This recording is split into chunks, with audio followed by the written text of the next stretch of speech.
Xəzər dənizində suyun səviyyəsi artıq tarixi minimum həddə 29,21 metrə enib. Nəticədə dənizin su səthi 31 min kvadrat kilometr azalıb. Bu isə Xəzər su itisi, nərə balığı və biomüxtəliflik üçün həyati əhəmiyyət kəsb eləyən digər canlıların yaşam və kürləmə ərazilərinin 45-81% azalması deməkdir. Digər Xəzəryanı ölkələr kimi Azərbaycanın balıqçılıq sənayesi və dəniz ekologiyası risk altındadır.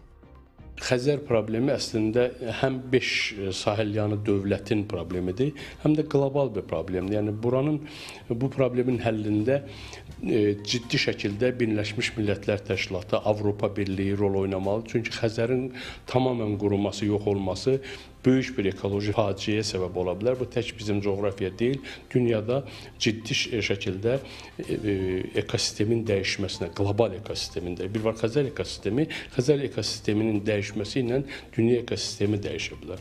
Bu baxımdan bu barədə hamı düşünməlidir.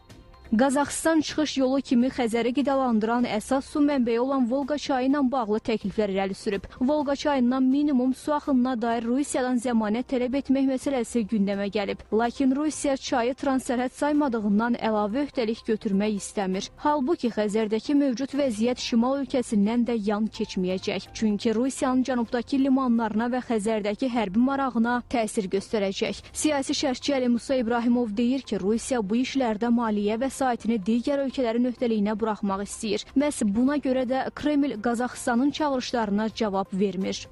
Təbii ki, bunun qarşısını almaq üçün ən ciddi fəaliyyəti Rusiya göstərməlidir. Nəyə görə? Ona görə ki, Xəzər dənizini su ilə təchiz edən çaylardan, su mənbələrdən ən böyüyü Volqa çayıdır və Volqa çayı demək olar ki, Xəzər dənizinin 80% suyunu təmin edir. Düşünür ki, Qazaxıstan, Azərbaycan, Türkmənistan və digər ölkələr buna ciddi maliyyə vəsaiti ayırmalıdır. Çünki Rusiyanın fikrincə ən çox əziyyət çəkən bu məsələdən məhz qeyd olunan ölkələrdir. Ekspertlər məsələni İran istiqamətindən də şərh eləyirlər. Onların fikrincə, hazırda İrandan hər hansı bir addımın gözlənilməsi risklidir. Çünki Tehranda Urmiya gölünün qurumasının qarşısının alınmaması göz qabağındadır.